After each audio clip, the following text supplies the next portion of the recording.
Hello and welcome to the Golden Octagon MMA Podcast, number 11. My name is Matt Anderson. On the left side of your screen, on the right side of your screen, we have Dorian Rose over here. How are you doing today, my man? Doing good, man. Just enjoying the beautiful day, and man, it was a good night of fights overall. You know, that main card actually delivered pretty good fights, so excited to talk about it.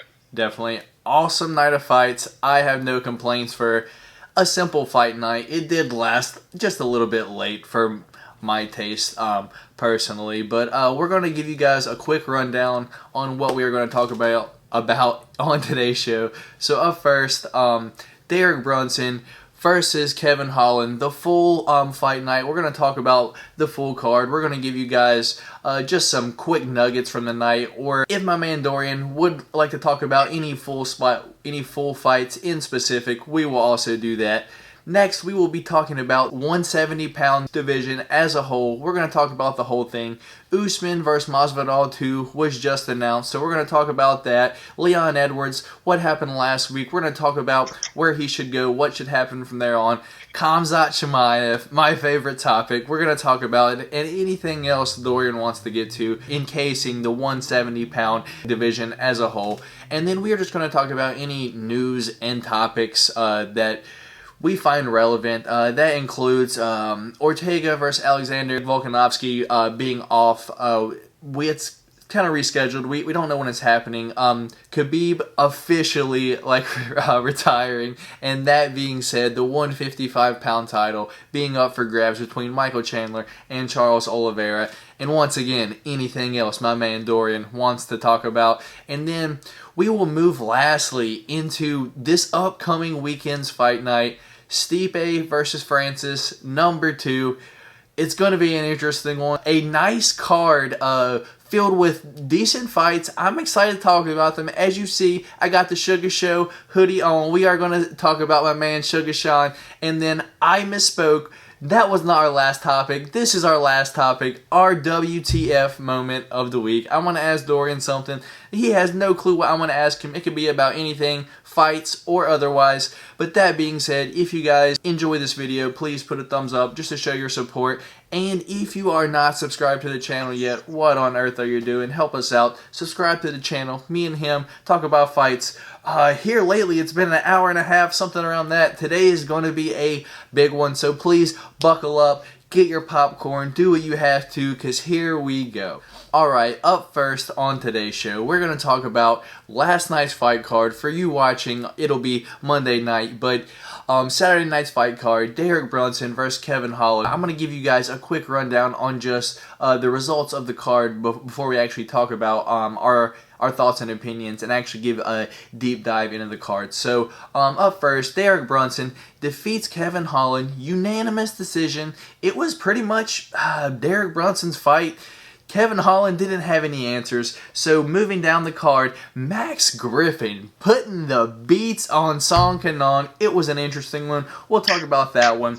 The one that you kind of mentioned before we even started, Cheyenne Bays versus Montserrat Ruiz, but I think they had her as something else. Yeah, it was Montserrat they had it as Conejo, but on the UFC website it has her as Ruiz, so maybe she just got married, just got divorced, something like that. Anyway, I think Conejo was a nickname for her, sort of like Paulo Costa. Like Costa is actually like just a nickname for him. Oh, his last name was really Bohachina, but it's kind of hard to pronounce, so he goes by Costa. I guess they went with the same with Conejo. Conejo, that's her nickname, but her last name really is Ruiz. I thought Bohachina meant eraser in Portuguese. Yeah, well, isn't that really his last name then? I thought Costa was his last name. I thought because he went by Bohachina at the beginning of his career, and then he switched it to Costa. I don't know. Yeah, that might be right. I'm unaware. We both might be incorrect here. I have no clue. But anyway. No, that might be. But long story short, Conejo is her nickname. Ruiz is actually her last name. Okay. So I am learning something new. This was her UFC debut, fighting out of Texas. Anyway, moving down the card. Adrian Yanez versus Gustavo Lopez. Dorian is big on Adrian Yanez, and later on in the show, he is going to tell us why. Moving down to the first fight of the main card, Tai Bam Bam Tuivasa getting it done over Harry Hunsucker. I want to mention one thing about this fight, so don't let me forget. But that being said, we are going to jump into the main fight of the night, Derek Brunson versus Kevin Holland. I'm going to give you my thoughts and opinion before you go, but to start off the fight, Kevin Holland doing what Kevin Holland does, talking, I don't know what else to say, talking his shit against Derek Brunson, trying to get under his skin, or I don't know if he was trying to do that, just an interesting guy.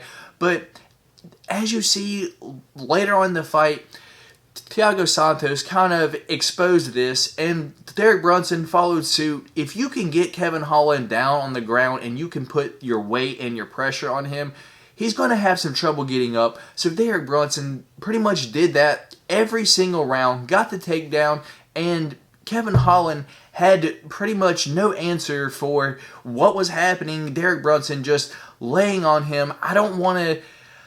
Derek Brunson doing a good job. For my style personally, I don't find it too interesting. I will call it boring because he wasn't even trying to do any damage. He was literally just laying there. But no matter what, he gets the dub over Kevin Holland. Kevin Holland, I really feel like needs some work on the ground to at least figure out how to get up, because this is his second fight where it's shown that if you can get him down, all you have to do is lay on him, and he has a hard time getting up. That's what I'm saying. Kevin Holland, pretty much, it was his fight to lose, and he lost it. Dorian, give me your thoughts and opinions on this fight. Yeah, I think, I thought Derek Brunson showed his veteran savvy to be able to pull off a performance like that against a streaking up-and-comer, because he's been getting lined up against a lot of these young and up-and-comers, and that's 3 in a row that he's ended up knocking off. He knocked off Ian Heinisch, he knocked off Evan Shabazzian, and this time he knocked off Kevin Holland. A lot of people don't like to give Brunson the credit he deserves because in notable fights against Izzy and Jacare and against Robert Whittaker, he lost those fights. But, you got to think at the same time, Romero competed for a title, and Izzy is a champion, and Whittaker was a champion. So it's not like Derek Brunson has lost to some chumps. But just talking about the fight in total, it did kind of seem like it was Kevin Holland. I don't want to say it was Kevin Holland's fight to lose, because I thought that Derek Brunson did have a good chance to win with the wrestling. I just thought that Kevin Holland might have connected. I thought that Kevin Holland was just a little bit too focused on being the entertainer in the fight and not really being Kevin Holland the fighter in the fight. And I thought that when he was on the ground, I thought he was content in the position that he was in, just so he can get in Brunson's ear and kind of talk to him. And, Dana and Habib were laughing early in the fight, and Kevin Holland had went to his corner, and Habib was sitting beside Dana, and Kevin Holland had yelled at him, talking about getting some advice on the wrestling. And Habib is even telling him, hey, Derek Brunson is standing across from you. You need to focus. Like, it's bad that Habib is sitting cage side, and he's having to tell Kevin Holland, hey, man, you have to focus. And I love the talking that Kevin Holland does. It's very entertaining. It makes him unique. But I still think there's a fine line to toe when, I don't want to try to criticize the fighter and how they should fight, but it just seemed like watching the fight last night, he was content in the position that he was in to be an entertainer. And, when Derek Brunson was sitting on top of him, Derek Brunson wasn't doing anything fancy. Kevin Holland kept locking the body triangle on him and was just holding himself in that position. So if he's going to hold himself there, yeah, Derek Brunson's just going to ride it out and take the win like that. He's not going to try to get overzealous and give up position or anything like that if Kevin Holland's just going to hold him there. So I thought that's where Kevin Holland messed up in the fight, was every time Derek Brunson took him down, there was no true sense of urgency from Kevin Holland to get up on his feet. He was very content in the position that he was in, and I think that's what ended up costing him the fight at the end of the day, because he did have the advantages in striking, because he was putting it on Derek Brunson there in the second round, dropped him with a good flurry that he had put on him, but then engaged in the clinch again and let Brunson take him down.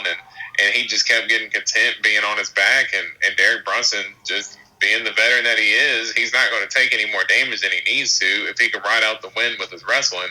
The dude is, I believe they said, a 3-time All-American and wrestling in college. So, I mean, why not, go ahead and use that if Kevin Holland is going to present it to you all day. So, good performance by Derek Brunson to, knock off the naysayers.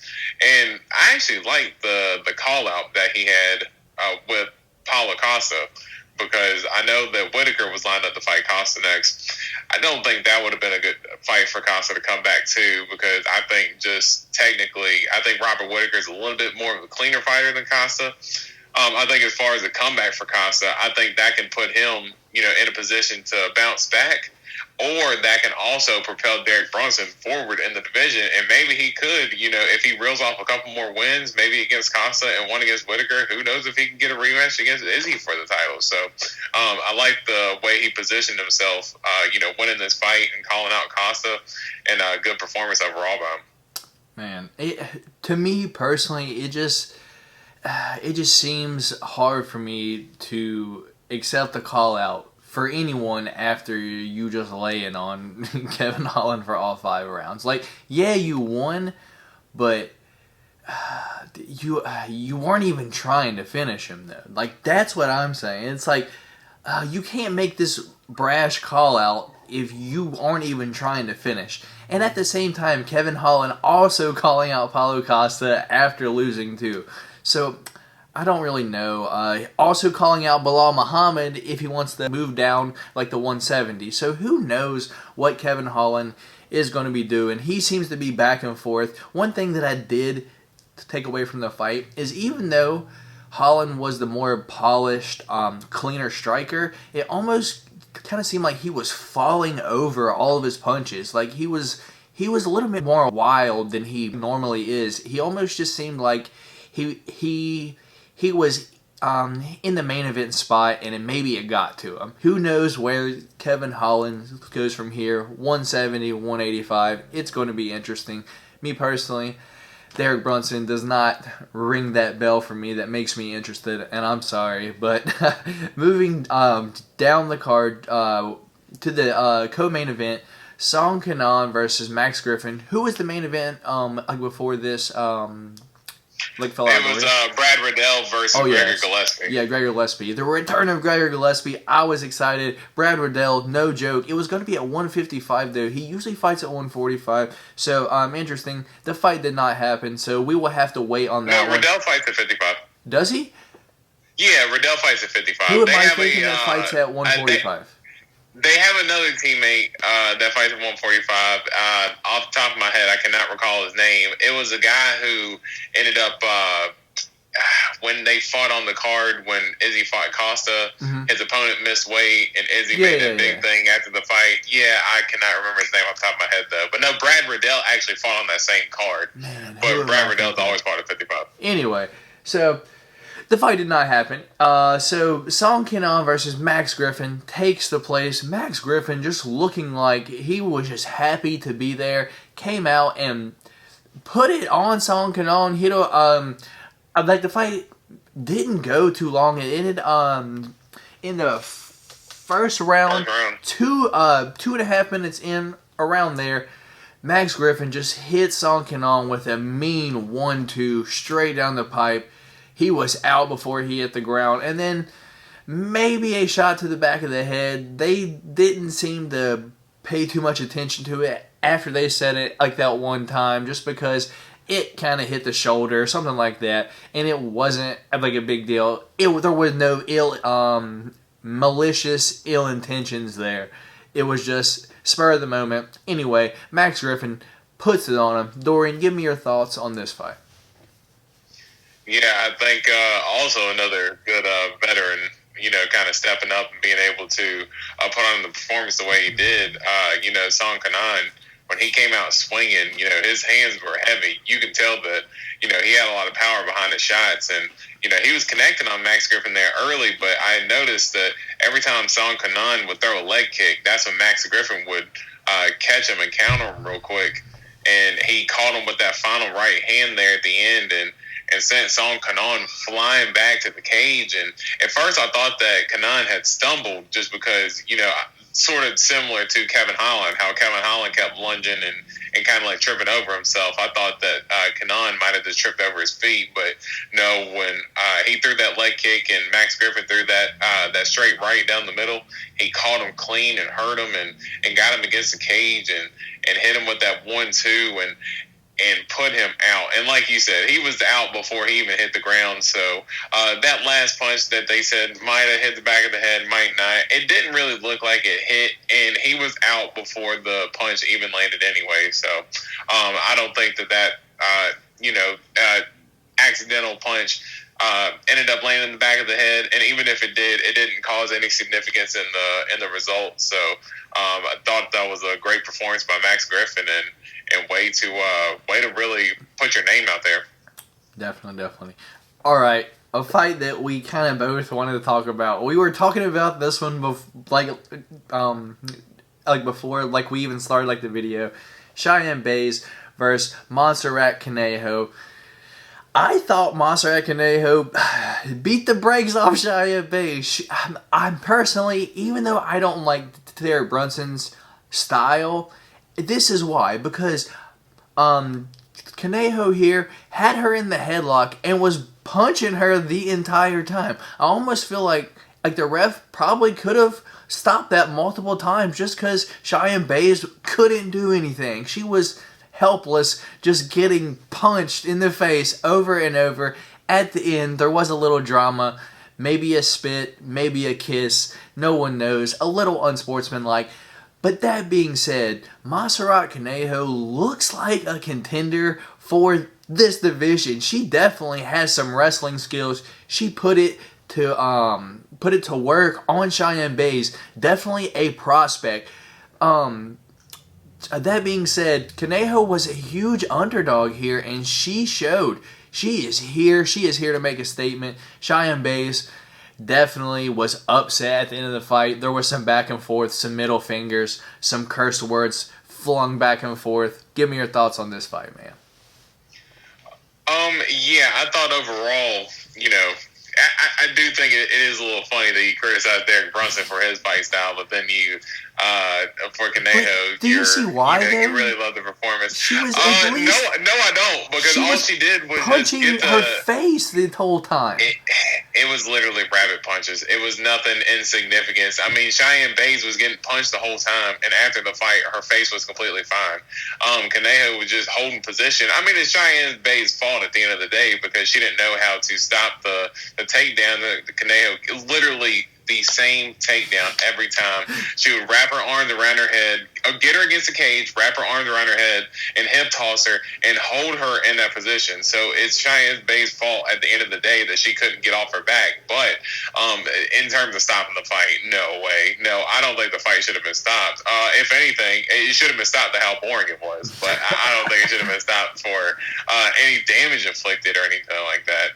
I thought those punches that she was landing with rabbit punches. I mean, she was holding position, and she was doing what Cheyenne Buys couldn't stop at the end of the day. So I'm not criticizing her for doing what she had to do to get the job done, but I don't know if I would necessarily put a whole bunch of hype behind her to say that she's going to be a contender in the division when I mean she beat someone who was highly favored against her, but Cheyenne Buys was also unproven coming off the contender series as well. So to me, I really didn't understand what the hype was too much because her husband, JP Buys, also lost earlier in the card, who was also a big favorite coming off the contender series.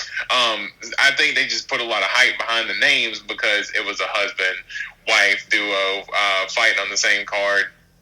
But they never really did anything of significance in the UFC to sort of earn the big favorite as they were. But just overall, I don't know if I'd put the jetpack on Conejo and say that she's going to be a contender. I would like to see some more performances before we consider that. And after that fight that was absolutely a spit that she threw at Cheyenne Buys. And it was almost like she was mad at Cheyenne Buys because she just threw up a bunch of punches at the last second when she was on her back because she knew she was going to lose. Cheyenne Bays was frustrated. And when she was on her back, she threw a bunch of strikes at the end because she knew she was going to lose. So she was like, well, why the hell not? Let me just throw a bunch of punches. And it just looked like Conejo didn't like that she did that. So she ended up getting in her face right after the fight was over and spit towards her. So, yeah, I just thought it was a complete lowball, no class move to do something like that. You're winning the fight. You're arguably winning the fight 30-26 just because, you've held position for so long on her. But no, that was completely classless to spit at her after you already know that you won the fight. I mean, there's no reason for it. Okay.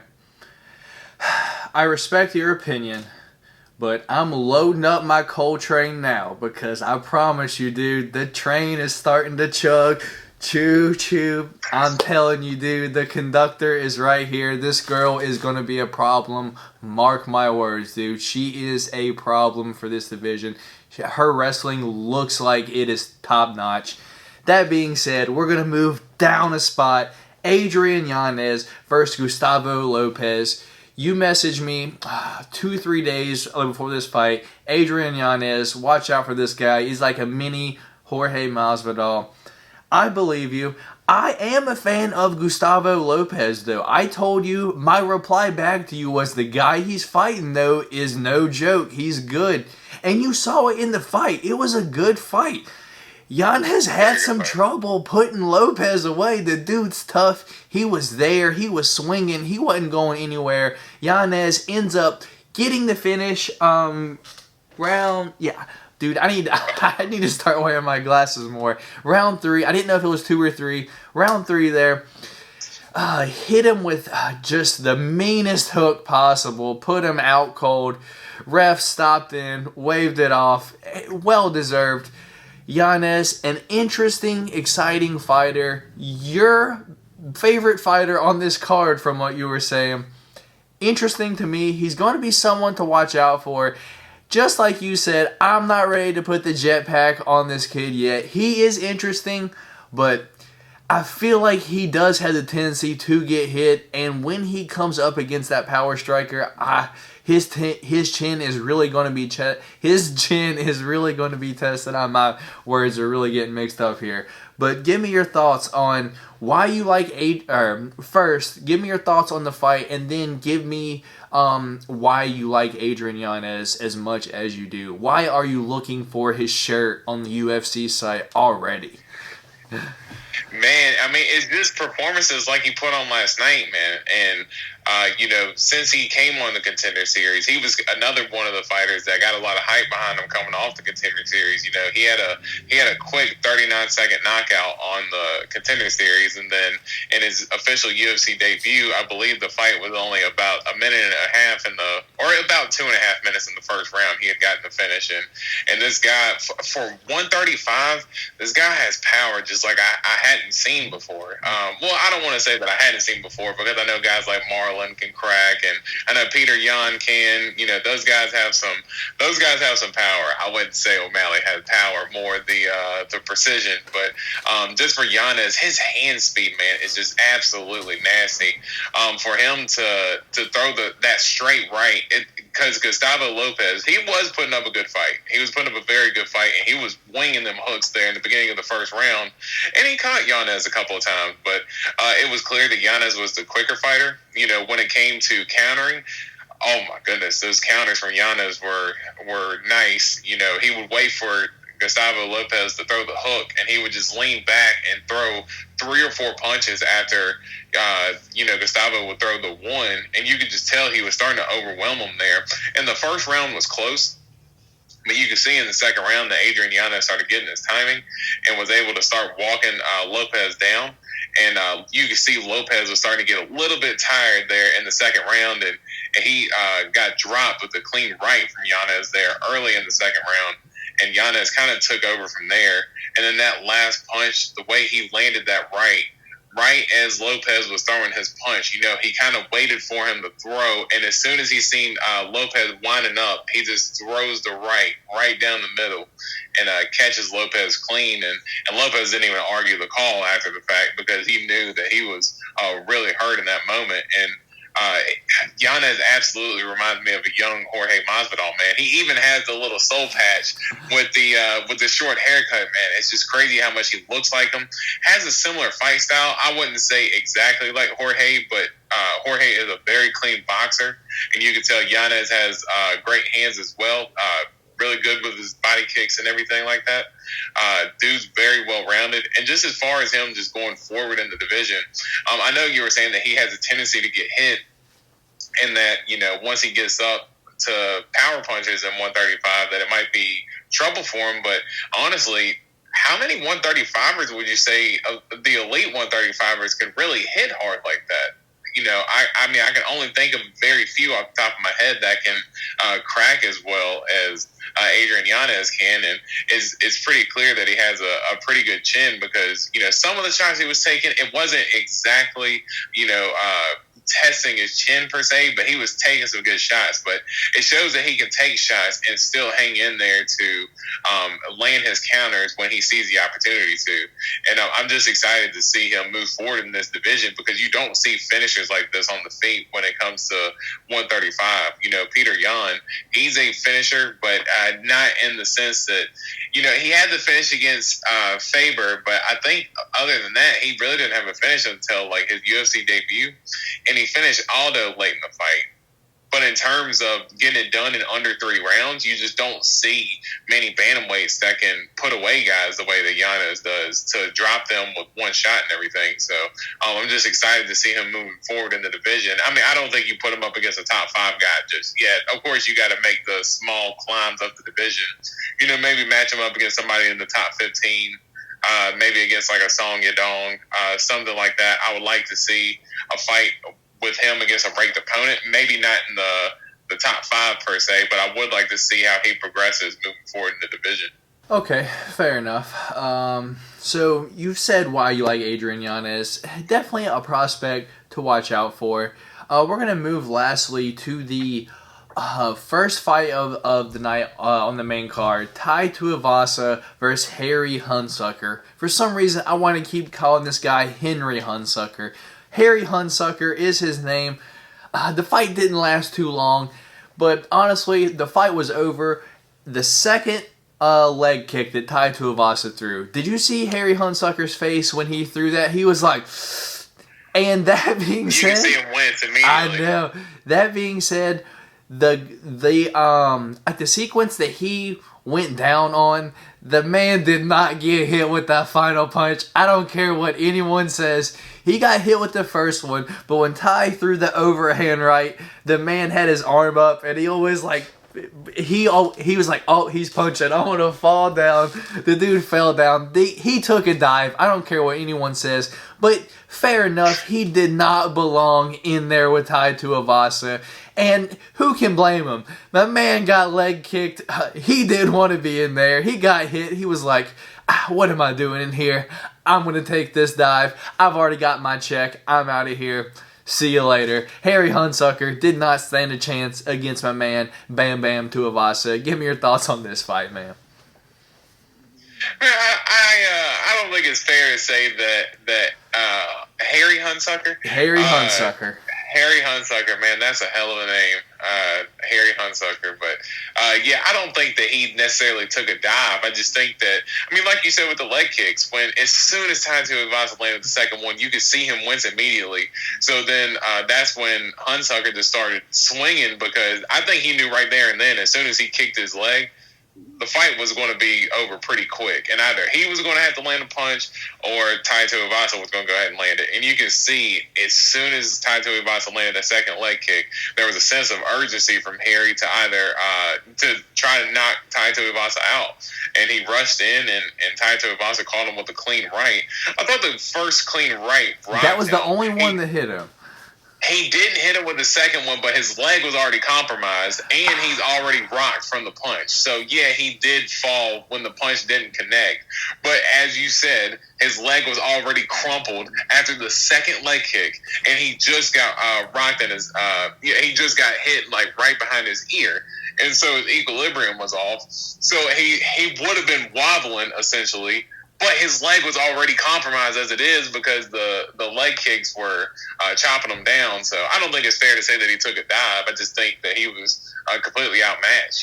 He was a last-second replacement anyway. I thought it was Dontel Hayes that was supposed to fight. Did he end up getting COVID? I'm not sure, to be honest.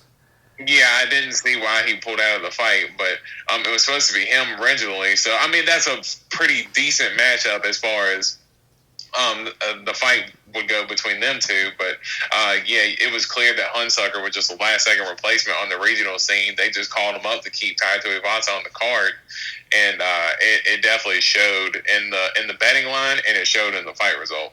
Man, I just need you to go back and just watch the ending sequence of that fight.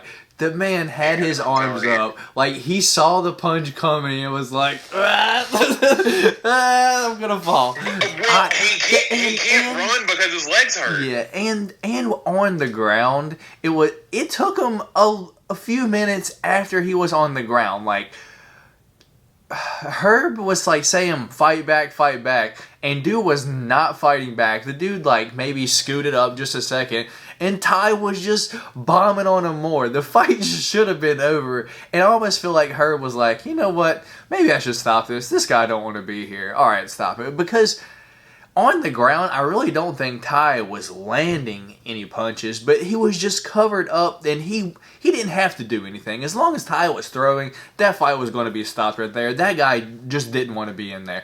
I don't think that he was hurt to the point where the fight should have been stopped. I just think that dude didn't want to be there anymore. That's just my thoughts on the fight. So when I say he took a dive, I'm saying he felt Ty's power and gave up immediately. He didn't want to be there anymore at all. So he fell down to get out of there as quick as possible.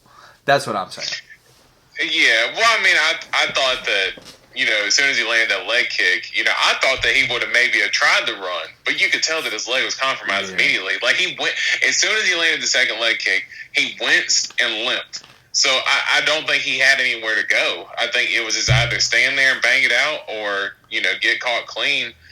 So we've also caught him with a clean right and knocked his equilibrium off. And I just thought when he went to land that punch. Now, I thought when he was on the ground, I thought he was, okay, the fight's over. He just pretty much submitted in that sense. I agree with you. But I don't think he necessarily gave up on that right punch, the one where he fell down to the ground. The one that didn't land. I don't think he took a purposeful dive.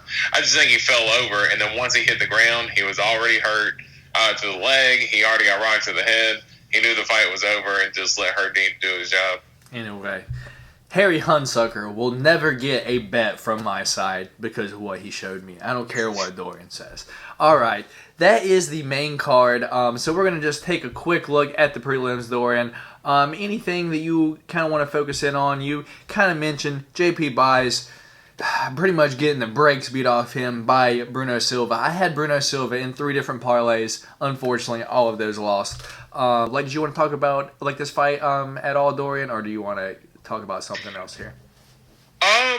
Really, the only thing I wanted to talk about from the prelims were the Grant Dawson and Leonardo Santos fight. Man, that finish there at the end was absolutely crazy because honestly, I was really surprised. Did you hear the judges' scorecards when Paul Felder and Brendan Fitzgerald announced them? They had Grant Dawson up 2-0. Man, I thought that fight was a lot closer. I thought it was clear for Santos. I'm like, damn, he really does have to finish. He's down 2 rounds. Yeah, I thought it was 1-1. Just because of the way that the what other fight was it where? Oh, man, I'm not sure. I'm not gonna hold up. But anyway, it was a good fight. But I did think Santos was winning, and as you said, those hammer fists from the leg locks, dude. And Chris Tyone, of course we're gonna talk about you, man. The dude was out after the second one. The second one when his mouthpiece was going out. The dude got hit 3-4 more times after he was out. Man, and when your head is flat up against something like that, your brain is getting smashed, both sides of your skulls. Just a quick succession like that. The dude definitely took some brain damage there, but That's why he can't hold on to these leg locks, man. Give me your thoughts on what happened here, man. Yeah, the way Grant Dawson was able to finish that fight off with, what was it? Was it 4:59 in the round? It literally 1 second left in the fight. Yeah, that's crazy, man. I mean, I hadn't seen a knockout like that since.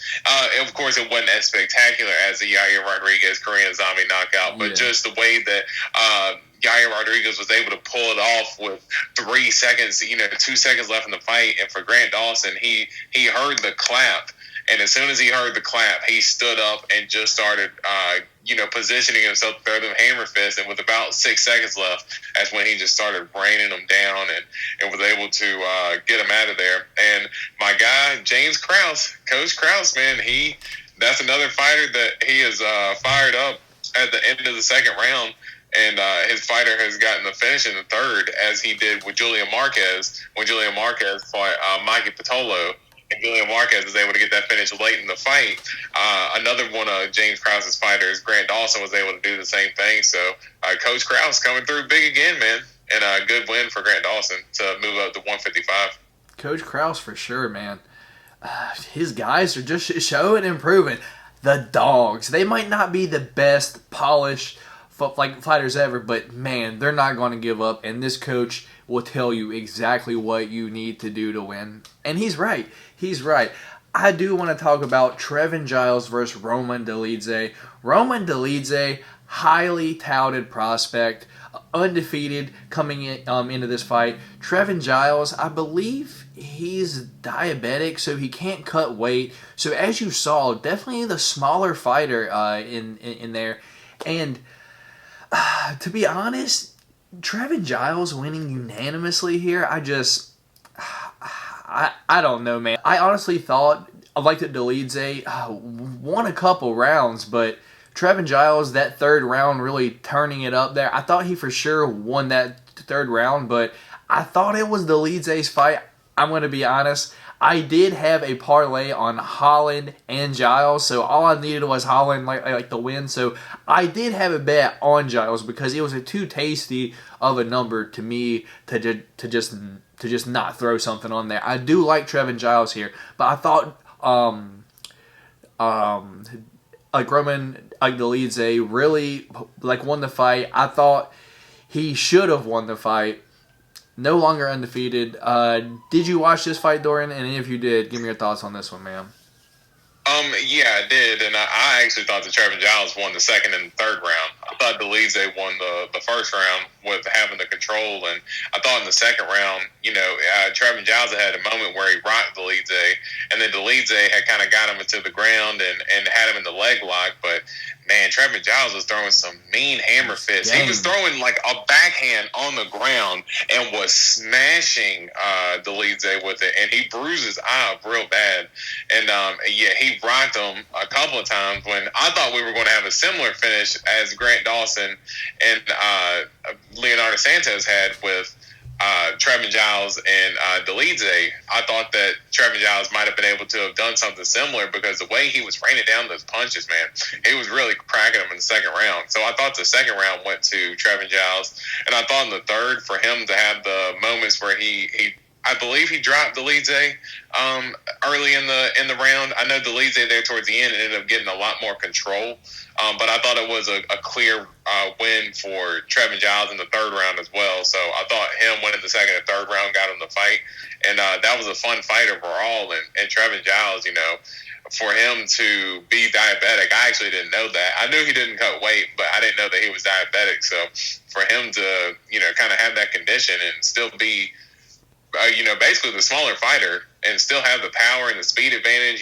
He's a fun fighter to watch. He definitely goes for the kill, and that was a good fight overall. But I thought Trevin Giles won.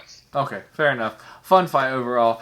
And as I said that was the last one. I do just want to shout out Montel Jackson getting it done over Jesse Strader, dude. He knocked him clean out. It was a spectacular knockout. What'd you think about this one, or just said shout out Montel Jackson for just knocking him? Hell of a knockout, Montel Jackson. Yeah, cool. So that being said, we will move along to the second topic of today's show, the 170-pound division, man. There's a lot going on here. Jorge Masvidal versus Kamaru Usman, number 2, just announced. Leon Edwards, we're going to talk about him. Khamzat Chimaev, my favorite. You know, Dorian loves when I talk about him. But we're just going to get started on... So, what's happening, man? Like, Jorge versus Usman 2 was just announced, but...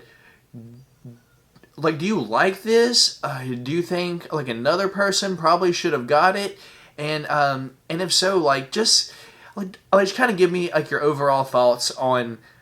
like this getting announced and your overall thoughts on the division just right now. And we'll just give early thoughts on the fight because the fight is just 6 weeks away. So soon. I know, it's so crazy. So we'll be breaking it down, more intensely when the week of. But just thoughts on the fight overall. I just thought that it was kind of weird to make the fight, but welterweight is kind of a confusing division all around because, to be honest, that title shot should have been Leon's, and Leon completely dropped the ball with the eye poke. Of course, it was accidental, and those things happen, but man, he absolutely dropped the ball when he fought Bilal Muhammad because Dana White even had said going into that fight that Leon was going to be the guy to fight Usman if he had won. And how the hell does it happen to where he ended up getting a no contest and pokes him in the eye? So it was almost like they just pulled a complete 180 to try and, beef up UFC is the 261 card, right? I believe so, yeah. Yeah, so to boost up that card, that card, by the way, and we'll talk about that when it gets close too. And I know I said that I criticized the 3 title fights, but man, 3 title fights that they put on there, some absolute bangers to say the least. But I just thought it was weird. Jorge coming off the loss, he hasn't fought since he lost to Usman. Usman beat him soundly. I mean, it's not like that. Jorge was completely dominated, like beat from pillar to post, but he was controlled the whole time. So was it 50-43? Was it 50-44? If you're asking me the score of the last fight, man, I have no idea. I know Usman won all of them. Yeah, he won every round cleanly. It might have been a 50-44, 50-45. So, he dominated from the beginning to the end of that fight. So it was just weird seeing Jorge being able to get another rematch. Immediate rematch. Usman had to fight Burns, and now he has to turn around and fight Jorge, which that's what Usman called for, because I believe he thinks in his eyes it's an easier fight. But I just thought overall just a little rushed, to say the least. I would have liked Jorge to have came back and fought one more fight before fighting for the title again, but I just think it leaves the whole division in a weird spot now because you see Colby Covington kind of playing the game of not wanting to fight Leon Edwards. And cool, I understand that Leon Edwards isn't the biggest name, but Colby, is the odd man out in terms of the title shot or the Jorge shot. So, he's going to have to get busy in order to kind of keep his name in relevance. And I think that, Leon Edwards is going to be looking for he might be looking for a title fight, but I think the fight to make will be him versus Gilbert Burns. And I think there would be an interesting storyline with that fight because he can almost pull the Nate Diaz to Conor McGregor approach to say that Gilbert Burns took everything that he worked for. Because if we remember last year before the pandemic started, the first fight card that was canceled was Leon Edwards versus Tyron Woodley. And then after that fight got scrapped, 2 months later when the UFC got rolling again, the fight ended up being Gilbert Burns versus Tyron Woodley. And that fight ended up getting Gilbert Burns a title shot. So I think there's an interesting storyline there that you can create with making a Gilbert Burns and Leon Edwards fight, because I thought with Leon Edwards' fight, there was no true fulfillment there in terms of trying to justify him having a title shot. So I think he would still need one more fight against one of the top guys. Gilbert Burns is looking for a fight right now, and I think that's a good matchup as far as, putting Leon in the title shot next. And I think Colby's going to be the odd man out in terms of, title shots, and he's probably going to have to either wait it out or fight someone lower ranked, maybe like a Michael Chiesa, because I know Chiesa's been calling him out a lot here lately. So maybe something like that. And then for Khamzat, I would like to see him fight Neil Magny. I do think that's a perfect fight for him. I thought the Leon Edwards fight was just a little bit too big of a jump up for him, because I think they want to try to build him. But I think when you're trying to build somebody like that, you want to do it right. Of course, all fighters take losses. Conor takes losses. Israel takes losses. Only the rare, like a John Jones or a Habib, are really the only ones who never lose. Even GSP lost in his prime. But I think, you want to try to build Khamzat right. I think Neil Magny is a top 10 fighter, and it's a good jump up because he's sort of in that gatekeeper position. And for Khamzat to be out as long as he's been out, I actually think that's a perfect fight for him to kind of, get himself back into the news, the headlines of, Khamzat's back and things like that. And then after that, you then catapult yourself into the top 7, top 5 fighters, and then possibly a title shot after that. I just thought the Leon Edwards fight was a little bit too quick for him, but it was almost like a blessing in disguise, kind of, that it kind of happened to him, because now he can kind of sit back, be able to recover from his COVID situation, and then be able to turn around and hopefully, I know they were eyeing for the summer, so hopefully he can come back around then, and I'd love to see him fight soon. Damn, you kind of just covered everything at me right there. So let me break down what you said. So I do think, like, that Leon dropped the ball. This fight was set up for him to win, to get this title fight. And I think that's why Jorge versus Usman 2 was just made, because Dana was just waiting on the Leon fight. He just wanted to see him, does he have what it takes to get this spectacular knockout over Bilal Muhammad. Edwards was winning that fight, but you don't get a title shot over eye-poking the top 13 ranked guy, and that's just not something that happened. So I'm glad that he didn't get the title shot there. I would like to see Edwards maybe against Wonder Boy or Gilbert, as you said. Who knows? Maybe even Colby Covington. I know that he doesn't want to fight him, but I believe that's Colby's way to stay relevant, is to fight Leon Edwards. Beat him. I believe Colby can beat Edwards. I believe he has what it takes to do it. So, anyway, and then you mentioned Khamzat. I do think Khamzat versus Neil Magny is a great fight. I'm going to be rooting for Khamzat. But Magny is a tough fighter. I don't know if he's ever been actually put away. Has he? As far as when I've ever watched him, I think the only fighter that ever put him away was Ponzinibbio. He had that real bad knockout over him. But other than that, I can't recall Neil Magny ever being put away by anybody. Anyway, so Magny definitely a tough challenger. But Khamzat, the hype train. The train is rolling through. It's been going around a few times now, waiting on my man Khamzat to heal up from COVID. But I cannot wait for this. Hopefully he comes back soon. I'm excited for it. I wish you everything to get well, Khamzat. I'm definitely one of your top fans for sure. Any other thing you want to mention? Talk about the 170 pound division there, Dorian.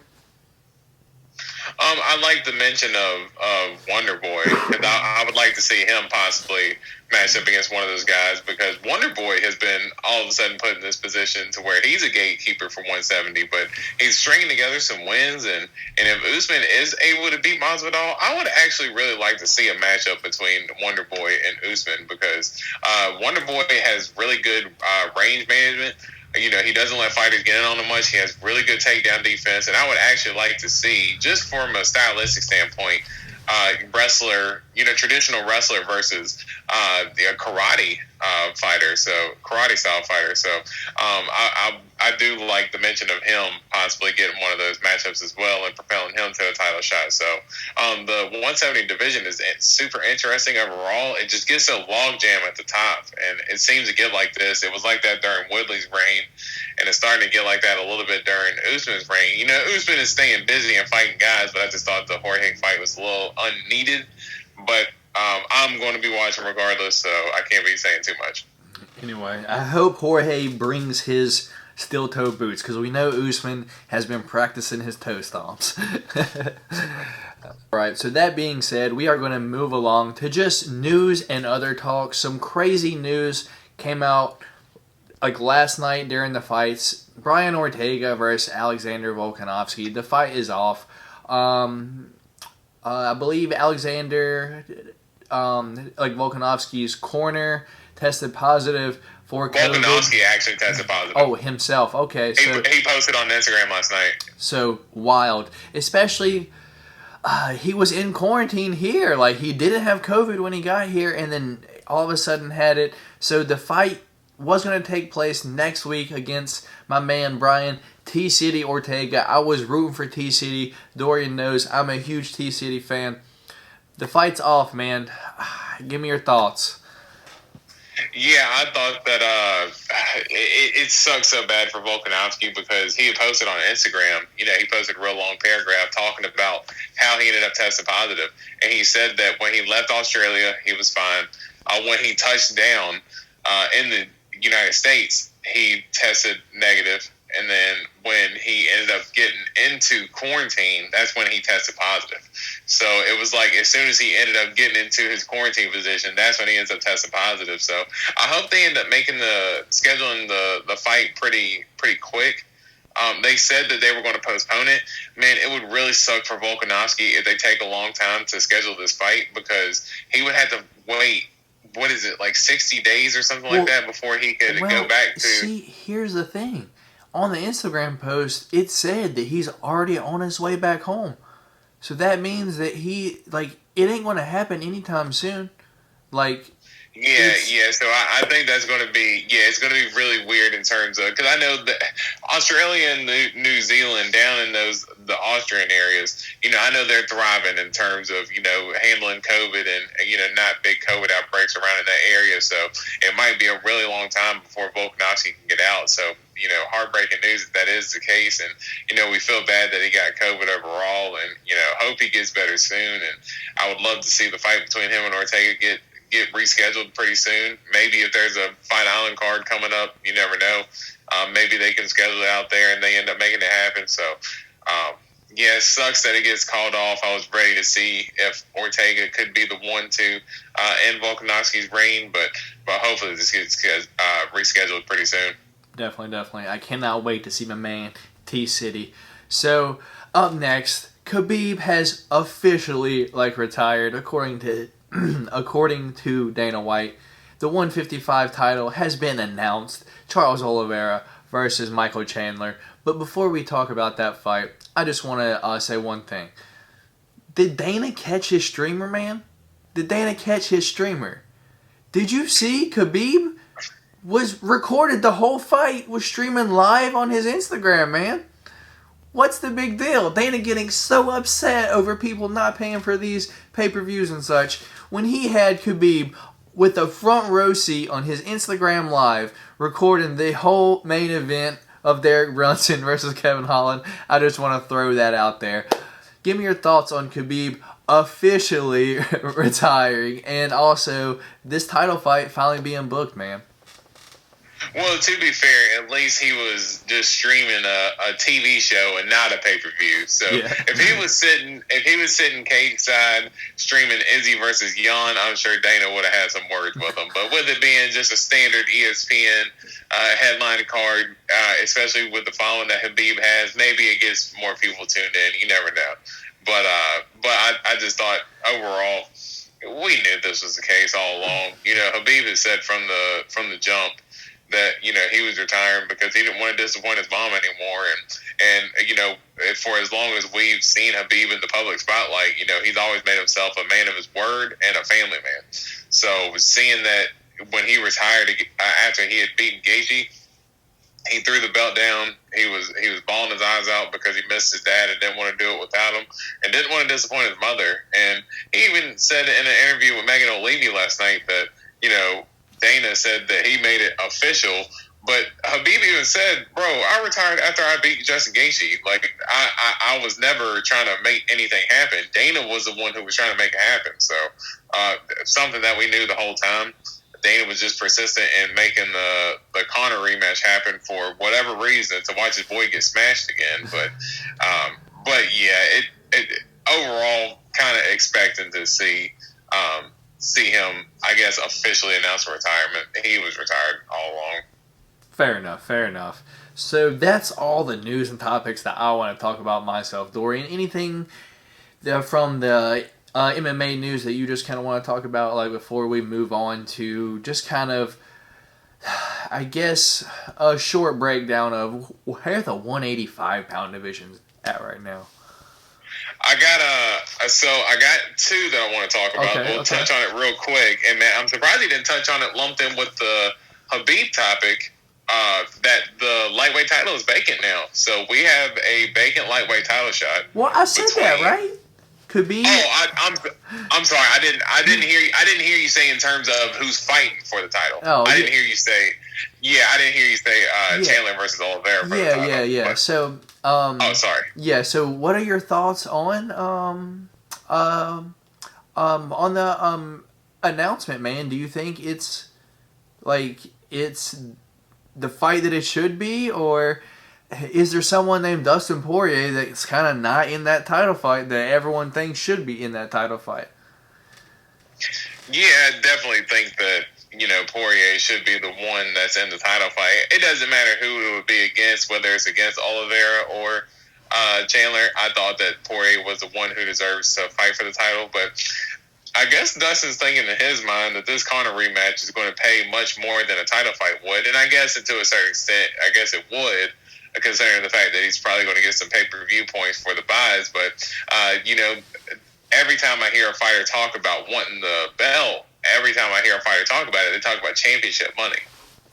So I'm just surprised to see Dustin, turn down a title shot opportunity to get the Conor rematch.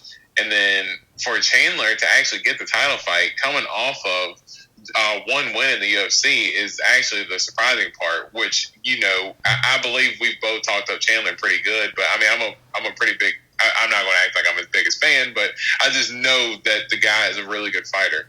And, he's definitely got the skills to win the UFC title. It's surprised to see him get a title shot off of a win against Dan Hooker. But I guess in the way that he finished Dan Hooker, he made a big scene after the fight and everything. He really did himself some good favors by being the backup fighter against Khabib versus Gaethje.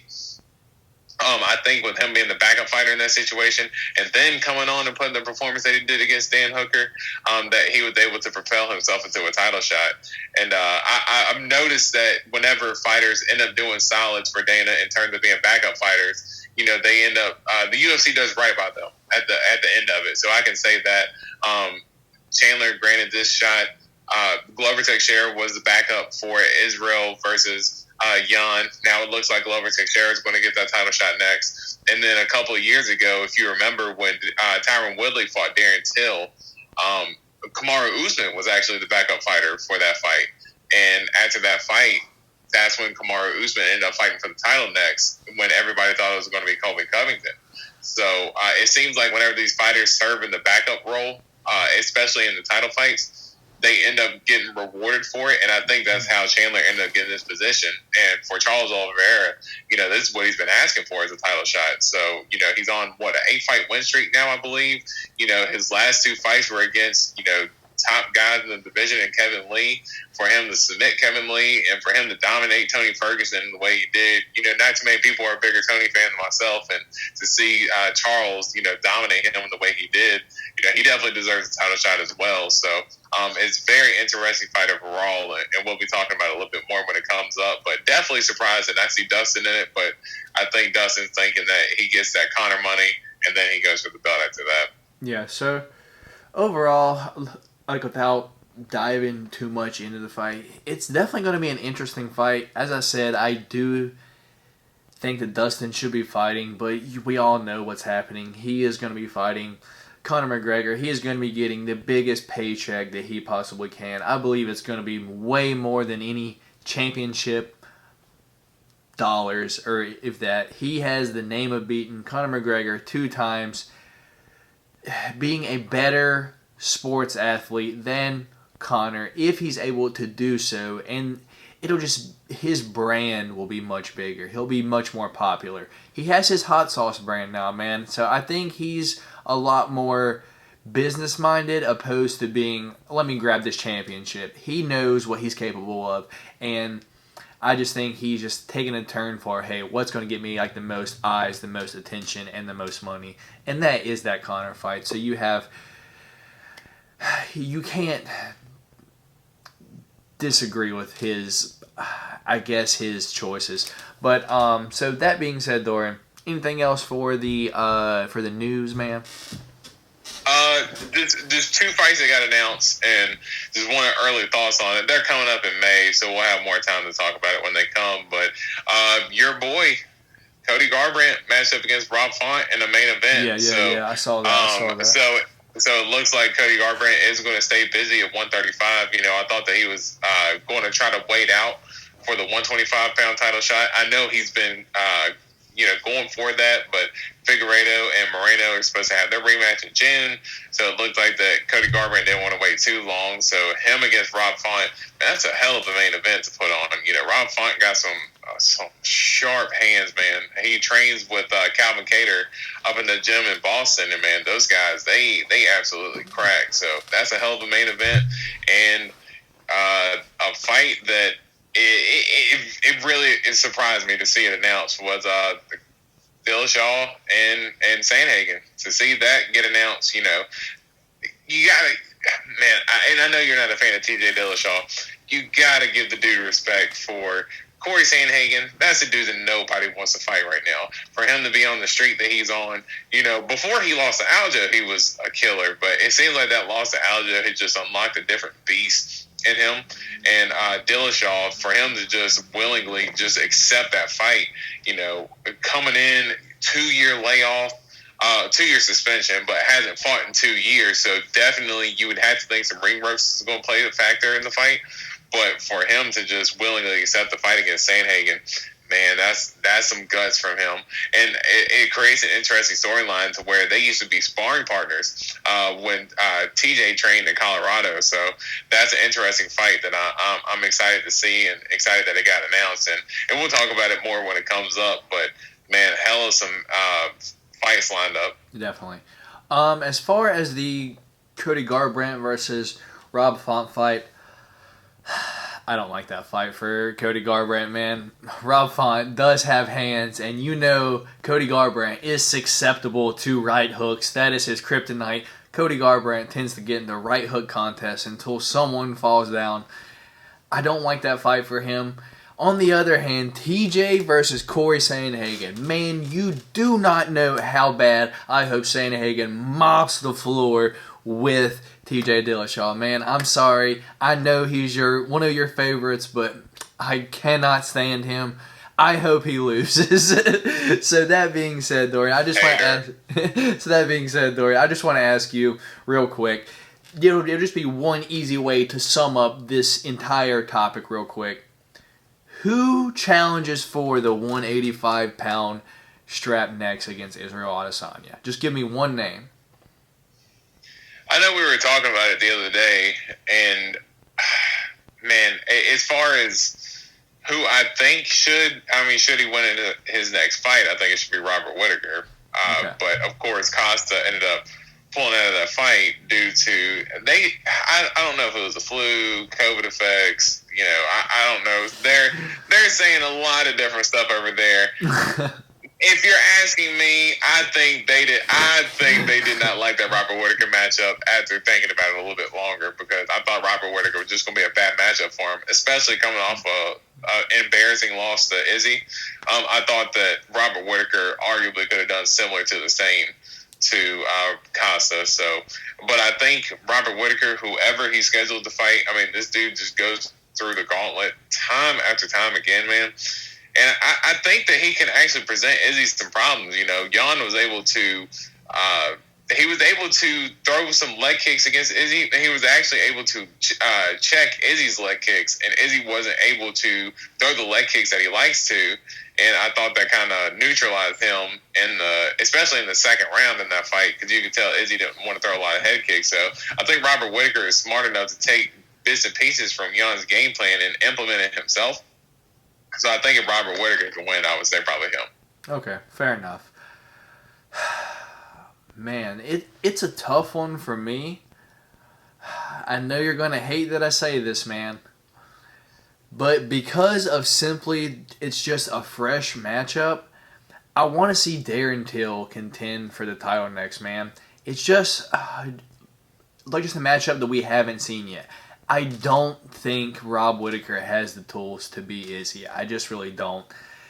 Kelvin Gastelum fight was close, but still, it's like, I think it was an off night for Izzy. He wasn't expecting Kelvin to be lunging in, throwing those hooks like that, and he did get caught, but it's not something that I want to see.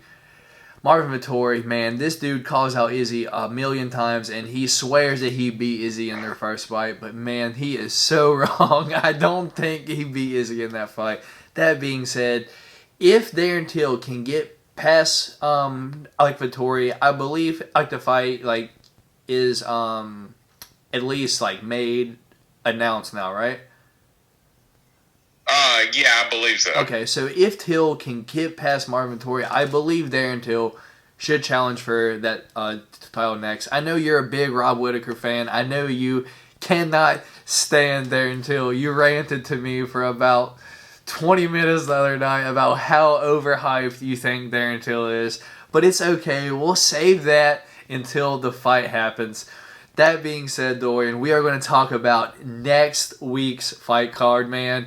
We're going to just jump into the main card. Right now, there's only 4 fights because, as you know, T-City versus T-City versus Alexander Volkanovski has been removed from the card. So there's only 4 fights. We've got Stipe versus Francis, Tyron Woodley versus Vicente Luque, my man Sugar Sean O'Malley going up against Thomas Almeida, and the opener on the main card there, Jamie Malarkey versus Kama Worthy. So Dorian, before we start breaking this down, we have to give you a chance to win back the strap for next week. So hopefully you can take this back. But until then, man, it's going to sit here all week. I'm going to be this week's pick champ. I do feel like we are going to have some overlap. Hopefully it's not too much in this week's show. But we have to give our picks before we start breaking this down. So first, man, I'm going to go with the unpopular opinion, man. I'm going Stipe. I'm going to say Stipe can grind Francis out, man. I really feel like he only has to make it past the first round. And Francis, once he's in round 2, man, we really don't know what happens. Last time he was there, his power was virtually non-existent past round 1. He was dead tired. He was so exhausted. I believe that Stipe has shown time and time again that he has what it takes to last round over round. I am worried that Stipe is going to get hit, I'm going to be honest, but I am taking Stipe here. Up next, Tyron Woodley versus your man, Vicente Luque. You're a huge Vicente Luque fan. I'm going to take Vicente Luque here just because Tyron Woodley, man, his previous multiple fights now, ever since the release of I'm Gonna Beat Your Ass, he has not whooped one single ass. So I'm Lost going every Vicente. round. I'm going Vicente Luque here, and you know I'm going for my man Suga Sean going up against Thomas Almeida. Suga Sean coming off the odd loss to Cheeto Vera, the leg kick, but my man is back. He is back with a vengeance. He is going to knock Thomas Almeida out. I'm calling it, man. And then to start off the card, Jamie Malarkey versus Kama Worthy. I don't really know what's going on here. I like Kama Worthy's name better. I'm going with Kama Worthy, man. So, that being said, I'm going Stipe, Vicente Luque, Sean O'Malley, and Kama Worthy. Those are my 4 picks for the week. Can Dorian take the strap back? Shoot your picks at me, man. Did you want to, since, because they're going to add a 5th fight on the main card, did you want to do one fight off the prelims, or did you want to? I was thinking about it, but at the same time, I was looking, and I'm like, man, I feel like me and Dorian are going to pick the same fighters throughout the main card. Believe me, I did have to switch it up there. I didn't want to pick Stipe. I do really think Francis is going to win, but for the show, man, I have to spice it up because I know you're picking Francis. Well, you actually surprised me because I wasn't expecting you to pick Stipe. Because actually, I think that I think the Stipe's going to win. All right, well, in that case, let me swap my pick. I'm going with the popular opinion, Francis Ngannou, Vicente Luque, Suga Sean, and Kama Worthy, man. That's my 4 picks. Lock them suckers in. Just staying here next week, man. All right, I'm sorry for interrupting you. Go ahead with your picks, man. No, you're fine. I was going to say, because you kind of, took the analysis from the Stipe angle, was that, I do think all he has to do is last outside of the first round. Stipe is a little bit older at this point, but he's not as battle-worn because he hasn't fought as frequently as he was during his first reign of heavyweight. But I do think that Francis has improved. Even in the first fight against Stipe, Stipe was having some trouble getting him down. It was just when he got him down, Francis didn't know how to get up. Francis is a strong dude, but I think one thing that he learned from the first fight was, not coming in so heavy and coming in winging for the big punches. But I just think Stipe, he's just he's so tough, man, and he's just so dude's a grinder, and he's not like the best boxer, but he's a very good boxer. He's not the best wrestler, but he's a good wrestler, and he's got a good chin. He doesn't have the best kicks, but he has some pretty solid leg kicks. Of course, I don't see him throwing too many kicks past his hip because he doesn't seem to have that type of athleticism. But in terms of just his overall ability, he's just so well rounded. And I do agree that, I think his biggest thing is just to get outside the first round. And I think that he's well capable of doing that because in that first fight, Francis landed some absolute bombs on him in the first round when Stipe was trying to go in and get inside the clinch. Francis landed some bombs on him, and Stipe was able to take those shots and keep going. I know that, DC knocked him out, and I think part of that was due to the fight from Ngannou previously, but I think that Stipe has the tools to get it done. So I'm going to go with Stipe. And all right, of course, time out for just a second, man. You broke down the whole fight there. You're supposed to just give me your picks, man. Sorry. You started going there for a minute, so it got me getting analytical and getting into it. But okay, so I'll just keep going on with the picks. So my boy Vicente Luque, gotta go with him. Man, absolutely. I don't think there's any way on earth that Tyron Woodley beats him. Unless there's some kind of new Tyron Woodley that spawns out of this I'm gonna beat your ass egg. I think Vicente Luque just pretty much smashes him. All right, go ahead. Yeah, so I think Luque wins. Give me Suga Sean, and Kama Worthy did. I believe Kama Worthy did lose his last fight. He had a strange knockout loss. So give me Malarkey. Okay, and as you said, there probably is going to be like a 5th fight added, but I don't know what it is. If I was just to look at the prelims just real quick and the early prelims, if I'm UFC, I'm adding Jillian Robertson versus Miranda Maverick up there, man. I'm high on Miranda Maverick, dude. She's a problem for this division, and she's on the early prelims. This fight was already scheduled, but I believe something happened. Like with Robinson, like the day of the fight last time. So that is the early prelim, and I hope that they put this fight up there because I do believe Miranda Maverick is someone like to watch out for, and she has potential to be that star, man. Yeah. She is a good fighter. And actually, going down the fight card, the fighter that we were thinking about from City Kickboxing that fights at 145 is actually Shane Young. He's the guy who fights at a City Kickboxing that his last opponent had missed weight. That's the one who you're thinking about that fought at 145. I just seen that he's on the early prelims of this card as well. So that's the name that we were thinking of that we couldn't think about who fought at 145 was Shane Young. But okay. And then I'm excited about the William Knight fight too. That dude's just an absolute tank. Going up against Alonzo Menifield though, just two tanks of dudes. Just an interesting fight altogether. So just for our viewers, just 1 second, let's give a rundown of our picks real quick before we actually start breaking down everything.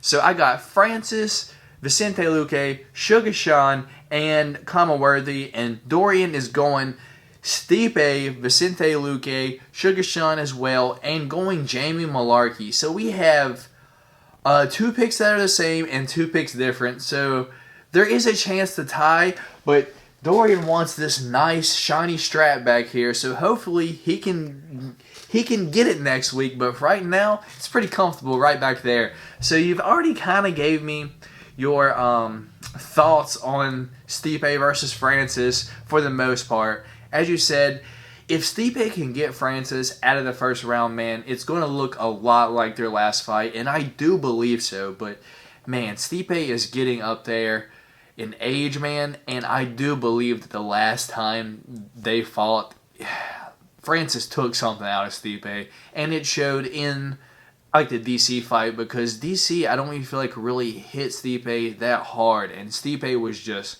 out cold right from the clinch. DC was the double champion at that point, so I do believe that, as crazy as it sounds, Francis Ngannou is the reason that DC became double champ. I really do, because I don't think Stipe was healed enough from those massive hammers that Francis hit him with last time. And because of that, man, I think Francis, all it takes is one, man. All it takes is one. And I think in a 5-minute period, I think Francis gets him this time, man. I think Francis gets him. KO Francis Ngannou, round number 1. You kind of told me you think Stipe grinds him out over like the course of the rounds, but just a little just quick like synopsis in about 2 minutes before I have to click the next little thing on my camera, man. Yeah, just thinking that, Stipe, just the veteran that he is, Francis has been on a hell of a tear. Knocking out the guy that he's had. I think he's only had about like 2.5 minutes in the octagon time in the last 4 fights. So overall, not as much ring time, but not like the ring time was needed. And Stipe, just the veteran that he is, I just think that once he gets past the first round, I think that's the ultimate test right there. And then once you get past that first round, Francis starts to wear down as the fight goes. And I think the longer the fight goes, the more it favors Stipe. And I think that once he weathers the first round, able to do some footwork, wrestling, slick boxing to be able to keep Francis at bay. And I think he'll be able to win the fight by unanimous decision. Crazy. Real quick question at you. What would be the craziest way for this title fight to end? Just real quick. Francis Ngannou submission. I was going to say Francis Ngannou flying triangle. Same thing. Yeah, Francis Ngannou submission. That would be the craziest way. All right, so we will move down to the co-main event at this point. Tyron Woodley versus Dorian is hot on Vicente Luque. And we see why. Vicente Luque knocked out one of my favorites, Mike Perry, put me on notice. And ever since then, you can't not pay attention to the dude. He's a killer. Going up against previous champion Tyron Woodley. I'm trying not to joke on Tyron Woodley too much. Previous fighter turned rapper Tyron Woodley. Dorian, give me your thoughts on how you think this is going to go. I already know what you're going to say. You've already said it to me multiple times, but give me your true, deep feelings. Pretend you have this PlayStation headset on, and let me know what's going to happen in this Vicente Woodley versus Tyron Woodley fight, man. Yeah, I just think that if Woodley comes out and he fights anyway like he has fought against Colby Covington, Gilbert Burns, and Kamaru Usman, for him to just be complacent and content with being where he's at against the cage, Vicente Luque is going to knock his head off, because Vicente Luque is not there to play around. He's a very respectful guy, but when he's in the octagon, it's full killer mode, and that dude goes for the kill every second of the fight. And I think that if Tyron Woodley, I think it's better for Tyron Woodley that it's a 3-round fight, so that way he's not sitting on the cage for all 5 rounds, as opposed to he has been against all his last 3 previous fights. Now, he's lost to championship caliber fighter, so I don't want to give him too much of a hard time, but it's just that you've seen no effort out of Woodley in any of his fights. It just seems like he's content with riding out 25 minutes. As long as he doesn't get beat up too bad, he's content with just riding out 25 minutes and taking the L. So I think if he comes in any attitude like that he's been fighting the last couple fights, Vicente Luque is going to get him out of there. But Tyron Woodley, when he's looking his best, we've seen him look sharp against, Darren Till. We've seen him look sharp against Robbie Lawler. You're sounding just like Tyron Woodley, man. How long has it been? That's just two things that he mentions nonstop. Well, I showed you how to beat Wonder Boy. I knocked out Darren Till. I beat Robbie Lawler. It's been quite a long time. When's the last time Dallas Cowboys won the Super Bowl, man? You gotta blow that dust off, man. Hey, that's unnecessary. That's unnecessary. Okay. But we don't need to bring that up. We don't need to bring that up. But no, it's just to show that Tyron Woodley is capable of having a good performance. It's not that he's not capable of doing it. It's just that he's had no. It just looks like he shows no effort when he goes out there now. It just looks like he's content with riding it out. So I think if he's going to have that mindset, that's a bad mindset to have against Vicente Luque, because he's going to absolutely take your head off. If Tyron Woodley starts the fight and puts his back up against the fence, man, I'm going to turn my TV off. I'm going to be like, you know what? Dorian, let me know when this fight's over, man, because I don't even want to see what happens. Because it's going to be, one, a massacre, or two, the most boring shit I've ever seen. It's just going to be Tyron Woodley just trying to keep his distance and then get to the fence and then rush forward, connecting with 0 shots and rinse and repeat over and over. That's what it's going to be. It's either going to be the most boring thing, or hopefully Vicente Luque takes Tyron Woodley's head off, and then he can make the song, I Got My Ass Beat. Moving right along, Sugar Sean O'Malley versus Thomas Almeida. Dude, you know I'm a huge Sugar Sean fan. The Sugar Show is back. I believe he is going to destroy Thomas Almeida quicker than what Vicente Luque is going to beat Tyron Woodley. I don't think this gets out of the first round, man. Thomas Almeida definitely has gotten hit multiple times, has been knocked out before. Sugar Sean, precise, has power. You don't think he has power. I think he has power. The Sugar Show is coming to pour the sugar on Thomas Almeida. Give me your thoughts on what's happening here, man. Yeah, I think that, this is a good matchup stylistically for the UFC to put on the card. This is a type of fight that can turn into a banger. And, Thomas Almeida, he does tend to get hit a lot, but he does go out there and he throws caution to the wind and he goes for it.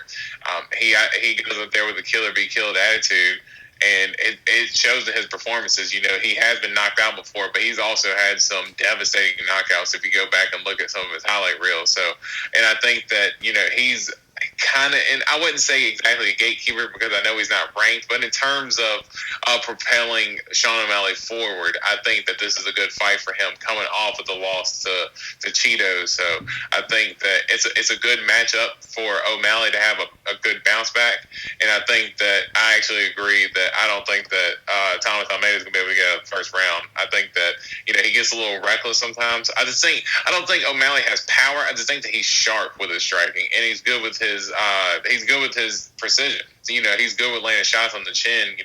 When he landed that shot on Eddie Wineland, he faked the uppercut and had Eddie Wineland, fake looking for the uppercut, and then he throws the right over the top. It was nothing that, absolutely snapped Eddie Wineland's head back, but it was a shot that was unexpected, and it was the perfect strike to land. So I think he's really good with precision, timing, speed. I don't think he necessarily has power, but you don't need power when you have all those things, and I think that Sean O'Malley's going to be able to have the tools to put Thomas Almeida away. I think one thing that stands out with me with O'Malley is his range management, dude. The dude knows exactly where you're at all times. You've only seen him miss a couple shots. He rarely misses, but when he does miss, you know when he misses. When he does a spinning head kick and dude ducked and and he fell, or when he went like for the 1-2 against, I forgot I forgot who he was actually fighting, but he just kind of did the 1-2 and looked like Kevin Holland last night. He just kind of just overthrew and just kind of fell over. But the majority of the time, Suga Sean is spot on, as you said, precise, accurate. Range management is on point. He's going to get Thomas Almeida out of there with the quickness. If I was to bet anything, I would bet I'd bet everything on Suga Sean getting this done in the under here. Anything else on this fight, man? Yeah, just excited for the fight overall, and it's a hell of a fight to put on the main card. All right, and moving right along, what's going to open up the main card? Probably, who knows? Jamie Mullarkey versus Kamaworthy. As you said, Kamaworthy did get finished in his last fight on some odd thing. I don't remember, I'm going to be honest. I'm just going to be honest. I really don't remember the last time he fought. I like his name. I'm going for him. Give me your thoughts on this fight. I'm not going to say too much just because I feel like I've probably seen them just looking at the two fighters. I'm just not too familiar with their previous record. They're not two that stand out to me. How about that? I remember Kamaworthy because I believe it was on the McGregor Cerrone card. Kamaworthy was like a last-minute replacement to fight Devontae Smith at 155, and Devontae Smith is like a pretty big prospect. Is he the guy that has the the avatar, like the arrow? Yeah, avatar mohawk height. So he's been fighting for a while in the UFC then, right? A couple years, I believe, since like 2019. So yeah, he's been fighting in the UFC for like a few years now. He's had a couple pretty good performances. I'm for sure going for Kamaworthy then. Yeah, I'm glad I picked him. Yeah, no, he's had a few good performances in the UFC as well. So he's been fighting for probably about 2 or 3 years in the UFC now. But no, I think that Jamie Mullarkey, I believe if I seen him last, he had a pretty good wrestling background. I hadn't really seen too much in terms of Kamaworthy's wrestling defense, so don't really know too much about either fighter. I'm not going to act like I'm the biggest Kamaworthy stan or anything like that. I've just seen him fight a few times. Same with Jamie Mullarkey. I've seen him on like a prelim card or something like that. But yeah, I think overall Jamie Mullarkey will be able to kind of grind Kamaworthy out and get the fight done. Okay, fair enough. So there's the main card. You have our picks. You have our thoughts on the main card. Prelims, early prelims, Dorian. Aside from who I'd kind of mentioned, you kind of mentioned the William Knight versus Alonzo Minifield. Two guys off the Contender Series. Definitely going to be an interesting fight. I mentioned Miranda Maverick versus Jillian Robertson. Going to be an interesting one. They'll probably add one of those to the main event if something else doesn't happen. Or who knows, maybe even... I believe we have a Abukabar Nurmagomedov, but no relationship to Khabib.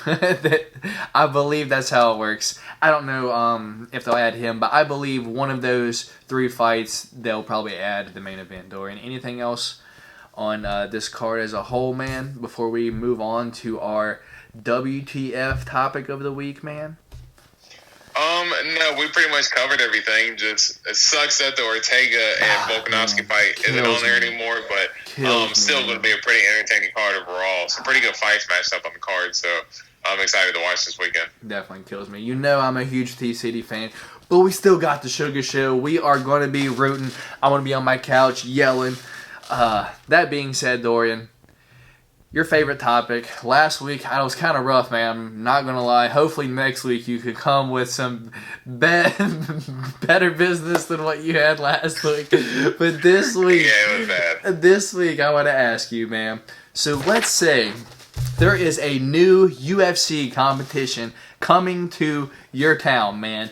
They select you. They are taking Dorian Rose, the car salesman, and going to put him through a 6-week, 8-week training camp to fight another car salesman from the next town over, right? You have to pick 3 coaches to train you to fight in the next 8 weeks.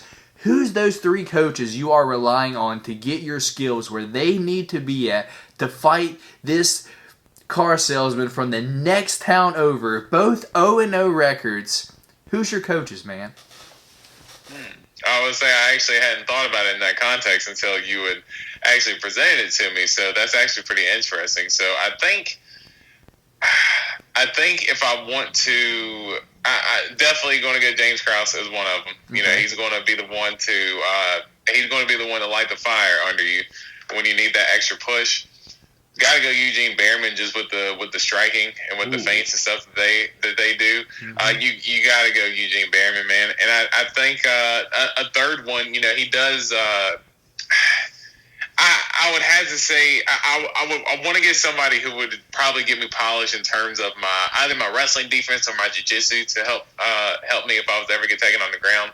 So probably like maybe like an Eddie Bravo. You know, maybe he can crack a few jokes, and he can also get my jiu-jitsu on game as well. So maybe get me lightened up, but still able to coach me through the wrestling situation. Right. So if I had to choose 3 coaches, inspirationally, James Krause, all my striking technique, Eugene Behrman, and my ground defense, and to lighten me up a little bit, probably an Eddie Bravo. Okay, fair enough.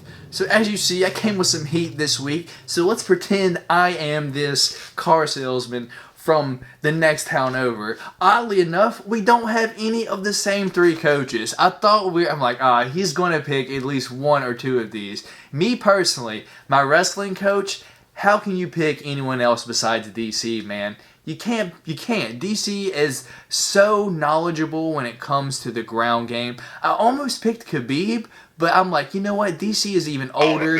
He's been to the Olympics. He has that experience. I'm picking DC to train me on the ground 100% on my wrestling. When it comes to my jiu-jitsu, who's the other top name in the game that ain't Eddie Bravo? I'm picking Matt Serra. Sarah BJJ is training me on the ground. I'm going to be training with Aljo every single day, getting my jiu-jitsu right. And my striking, Dorian went Eugene Behrman. I honestly didn't even think of him. I'm going Trevor Whitman. He's the other polished striking coach, man. And that being said, we have 6 different coaches there, man, that we all pick different. Interesting fight. I believe it would be an interesting fight if we just took a guy that knew nothing, totally green, a car salesman, or me personally, a computer analyst, just someone like me or you, and just train them 6 weeks going up against like another person, their exact person, bully beatdown-esque type something like that. It would be an interesting thing. I would probably watch, to be honest. It kind of like just something odd just like that. It would be an interesting show. That's what you would watch. Would you ever attend? Would I attend? Like pay? Like would you actually compete? Would you actually compete? To know that the person knew nothing, my exact weight class, I would maybe give it a go. I would give it a go. Sure, why not? It would be fun, you know, just to say I did it. High chance I could get my ass beat because you know there'd be those assholes in there that, oh yeah, I don't know how to do anything. And they've just been training for like 6-7 years and just wrecks everyone. Because there are like those people like, what are you doing, guy? Like, what do you gain from this, you know? Like, anyway, that is our WTF topic of the week. Hopefully Dorian can have some heat next week. I feel like that was a good one. I'm not going to lie. It was just something to throw a curveball in there. But that's I'm gonna have to write mine down. yeah, fair enough. That is going to be. Oh, I have a Adrian Yanez. My phone is literally glitching with all the love, support, and messages. That is a tweet from Adrian, or is it Adrian Yanez? Yeah. Yeah. So that is what he just now tweeted. It just popped up at the top of my little screen. So Dorian, he must have heard you, man. He must have heard us here live. It's not even live, but we're recording it. He still heard us. But I'm telling you, people hear it all the time. Yeah, that is going to be all for this time, guys. Remember, if you enjoyed it, if you watched this entire video, thumbs up, subscribe, share this with everyone that enjoys MMA, UFC. Don't even ask them. Send it to them. They'll enjoy it. But that is going to be all for this time, guys. Make sure you stay golden.